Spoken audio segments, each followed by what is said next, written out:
Your Honor, I ask to reserve what remains of my time for rebuttal, if it's okay with Your Honor. May it please the court. You've heard a lot of talk today about what Reese Lansing wants, but we're here to talk about what he needs. What he needs to stay alive. What he needs to survive. What he really needs is his kidney. The kidney that was illegally taken from him by doctors at Alistair City Charity Hospital. But unfortunately, members of the jury, you can't give that to him today. You can't give the kidney back to this child. But what you can do is render a verdict that compensates him for his loss. What you can do is render a verdict that begins to atone for the crime committed against him. What you can do today is render a verdict that declares the hospital's conduct not only deplorable, but also unacceptable in a civilized society. What you can do today is you can give a child not what he wants, but what he needs. Members of the jury, my name is Taylor Hooven. I'm sure I speak for everyone in this courtroom today when I say I appreciate your willing attentiveness and patience. It's no easy task to sit on a jury, but I appreciate and admire and applaud your participation and continued active listening. Let's go back over what we learned today. We now know that Reese Lansing is a 16-year-old adopted son of Harry and Leona Lansing. We know that Reese has been a part of their family ever since he was 14 months old, and that he has been like a natural-born son to Harry and Leona Lansing. They've done their level best to provide everyone every need he ever had. But members of the jury, now we know that there are some circumstances surrounding Reese's adoption that would have caused any parent concern. Harry and Leona learned that Kendra James, Reese's biological mother, suffered and died with a terrible kidney disease brought on by a genetic mutation. This genetic mutation led to PKD, or polycystic kidney disease, and eventually it took her life. This would concern any parent, and naturally, Harry and Leona had Reese tested. And they found the disturbing news that Reese also possessed the same gene that led to his biological mother's death. Now, this is terrible news for a parent, but how much worse this kind of news for a child? So naturally, Harry and Leona never told Reese about this. That's a parent's burden to bear, not a child's. And you've heard here today that as Reese grew, so did his intelligence. Reese is an exceptionally smart boy. You've heard how he graduated from high school at 12 and a half, enrolled in college at 13. He'll graduate with a pre-medical degree at the age of 16, and he'll be attending Stanford University Medical School. He'll be a doctor before he can buy a beer or even rent a car. But members of the jury, intelligence can never compensate for wisdom. Wisdom only comes with age, and Reese is only a child. And whether Reese cares to know it or not, no amount of intelligence, no matter how high his IQ was, no amount of intelligence could prepare that child to make the man's choice that he made. You've heard about Taylor Warren. You've heard that Reese fell in love with her. You've heard Taylor Warren's sad story, how she suffered too with kidney disease. She waited 3 years for a transplant. And Reese wanted to give one of his kidneys to Taylor Warren out of love and out of affection. He asked his parents to do it, but his parents didn't let him. His parents disagreed vehemently. And why not? Reese has a gene predisposing him to kidney disease. But Reese went through with it anyway. He kept his parents in the dark, went to Alistair City Charity Hospital, and ended up consenting illegally to his own surgery. But the problem was that he was 16 years old. As a matter of law, he was unable to consent to this surgery. But he did so anyway. And you know, it's not that big of a surprise. Love makes people do crazy things.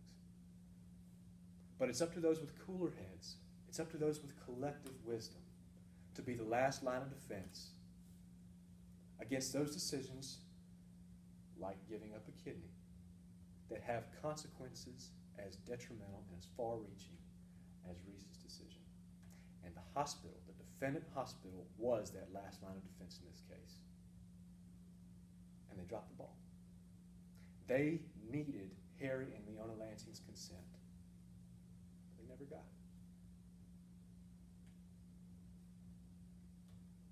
The defendant hospital had every opportunity to get that consent.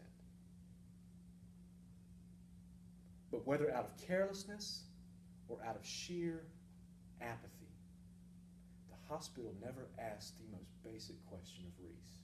They never sat down with him out of all the times they had with him to ask him the most basic and most natural of questions. Reese, how old are you? And had they done that, we wouldn't be here today.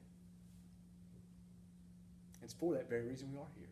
I remind you, members of the jury, that this court has already found the defendant hospital as liable as you think they should be.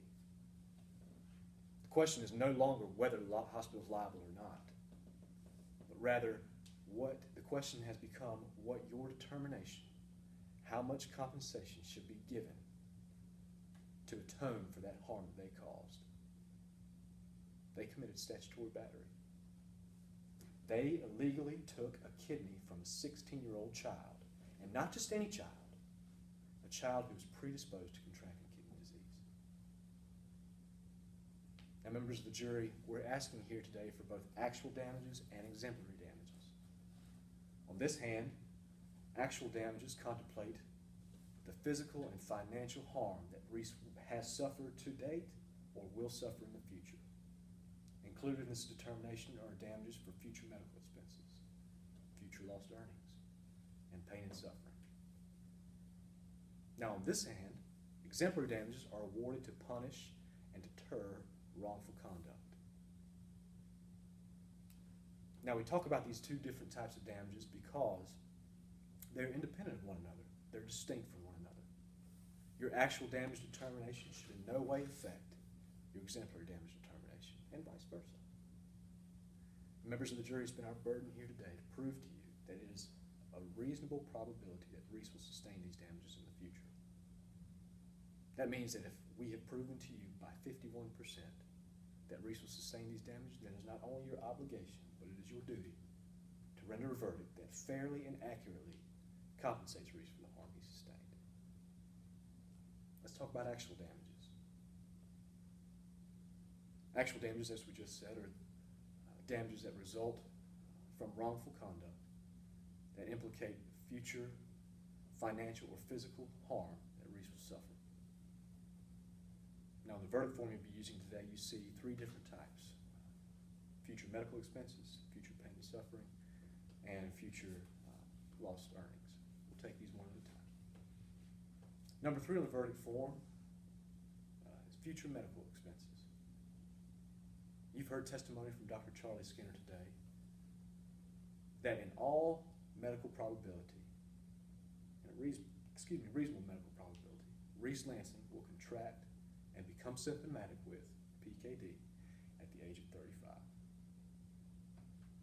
Dr. Skinner highlighted for you various troubling signs of decreased kidney function that Reese has to this time displayed.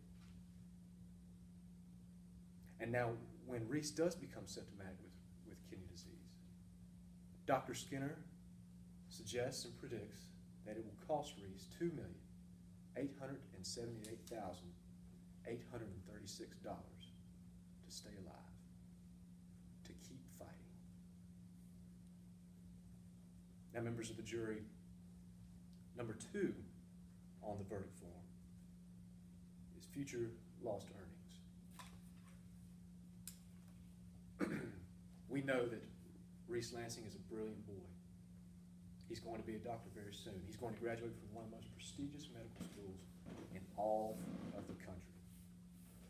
But we also know from Dr. Skinner that PKD and kidney disease is at the very least debilitating and at the worst fatal, making it nearly impossible for even the most brilliant person to continue to work. With this in mind, recall that we read to you portions of Dr. Neil Sampa's deposition. He's the economist in this case.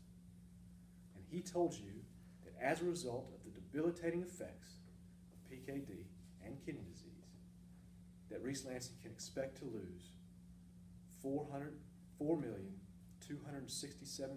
over the course of his life.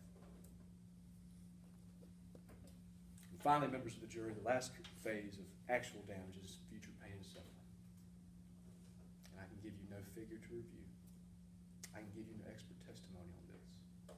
You and you alone are the judge of how much Reese Lansing's pain, how much Reese Lansing's anguish will be worth. And that's the question you must ask yourselves. What will the pain, the urinary tract infections, the blood in the urine, the kidney stones, the bruising, the dialysis port surgery, the transplantation, and ultimately, what will the fear of death be worth?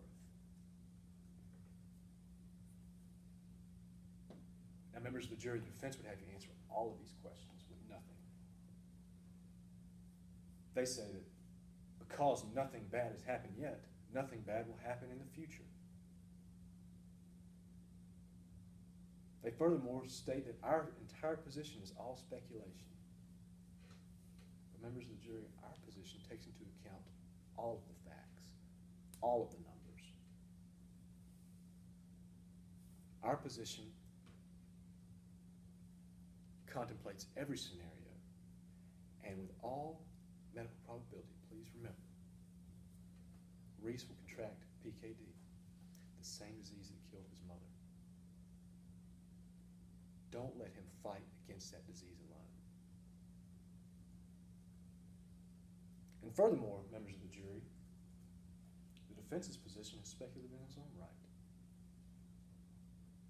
Dr. Sabbath has sat on the witness stand today and told you that Reese can only expect to wait 6 months for kidney transplant as opposed to the 5 to 7 years that Dr. Charlie Skinner suggests. Dr. Sabbath bases this determination on his past experiences, expecting his past experiences to hold true in the future, in a future that's almost 20 years down the road. Members of the jury, that's not a medical opinion. It's a fortune telling. And there's no graduate degree for fortune tellers. Furthermore, Dr. Sabbath suggests that because even people with 2 kidneys contract PKD, that there's been no harm caused by the hospital in this case. But members of the jury, Dr. Charlie Skinner told you that because Reese only has 1 kidney as a result of the hospital statutory battery, his body will have to fight that much harder. His body will have to compensate that much more for the kidney that doctors at Alistair City Charity Hospital illegally took from him. Members of the jury, again, don't let Reese fight this disease alone. Don't let Reese fight this disease without holding the defendant responsible for its actions, for its bad conduct. Which brings us to our discussion of exemplary damages. Now again, exemplary damages are to be considered separately and are considered to punish and deter bad conduct, bad or wrongful conduct. Now the question you might ask yourself is, what conduct here was bad? What conduct here is worth being punished? How about failing to take the most basic steps in patient intake and surgery procedures? How about failing to ask the most basic question? And how about operating on a child without his parents' consent, without his parents' knowledge, and eventually removing a kidney from a young child who is genetically predisposed to kidney disease? You've heard deposition testimony today from Don Kiefer, who told you that the kidney transplantation and removal process is among the most intricate and most complex of all operations. And yet with all of that complexity, with all of that intricacy, nobody at the hospital cared enough to ask Reese the most basic and most natural of all questions. Reese, how old are you? It took one question. One question, and we wouldn't be here today. But they didn't have to ask the question on their own. If somebody had cared enough to look at the paperwork that Reese falsified, they would have answered the question themselves. They had access to medical records. They had access to records from Reese's previous blood work that had his birthday plastered all over them. Did they have access to those records? Yes. Did hospital personnel were those records available to hospital personnel? Yes, they were. Did hospital personnel have ample time to check those records? Yes, they did. Did anybody ever check them? No, they didn't. And as a result, members of the jury, doctors removed the kidney from a child, committed a statutory battery. We place our trust in hospitals every day. And it is that trust that was breached and taken for granted that day at the defendant hospital. Don't let this behavior slide. This is the kind of behavior that cannot be tolerated in a society that places as much trust as we do in our hospitals, in our caretakers. Members of the jury, my clients are not ashamed to be asking for money here today. If they had their way, they would give Reese's kidney back. But like we said, we can't do that. And so they now, as the good parents they are, have to provide Reese with what he needs in any way possible. And Reese will need money for medical treatment. He'll need money for future lost earnings. And it's also our society needs to hold hospitals accountable for their willful and wanton failures. And so I invite you to take hold of this opportunity today. I invite you to take hold of this opportunity to help a child. I invite you to take hold of this opportunity to declare the hospital's conduct deplorable and unacceptable in a civilized society. Reese has told you he doesn't want the money. He sat right there in that witness stand and said, I do not want to win. But when Reese gets what he wants, we sit in a courtroom and debate the liability of the hospital. When Reese gets what he wants, he keeps his parents in the dark and goes ahead with a surgery that they've expressly forbidden. When Reese gets what he wants, a child has a kidney illegally taken from him. And so now is no longer the time for Reese to get what he wants. You have the opportunity to give Reese what he needs. And I encourage and invite you to be the tools and the instruments by which all of these things can be accomplished. And it's for that reason that we ask for a total verdict of $15 million, not only to compensate Reese and Harry and Leona, but also to declare the hospital's conduct deplorable and to say that it will no longer be tolerated in a civilized society.